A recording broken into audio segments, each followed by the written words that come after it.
All right, since taking office, President Trump has imposed tariffs on certain items, taxes paid by firms importing goods internationally. It's already had a ripple effect on the wine industry. Natalie Kushko explains how those in the business are keeping up amid uncertainty.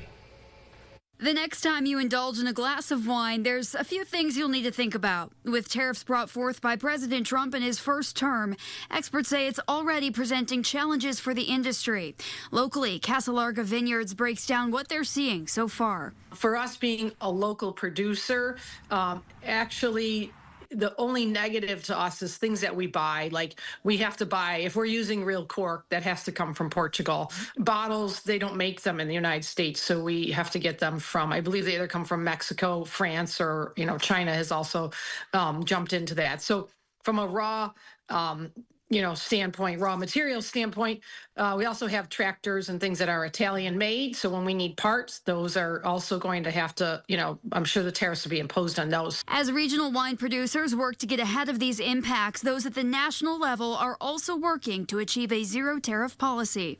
It's required that that a wine is imported by an American importer. It then is sold to an American distributor. It's then sold to an American retailer or restaurant.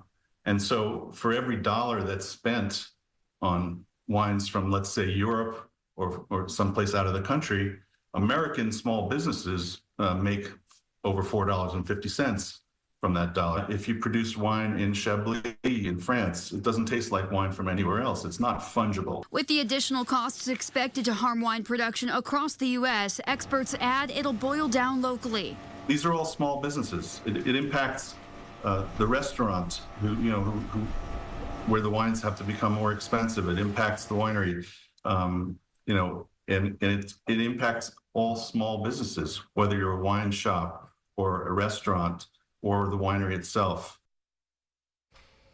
So on the topic of distribution of these products, reps with the U.S. Wine Trade Alliance note American producers do rely on diversity or a surplus of options.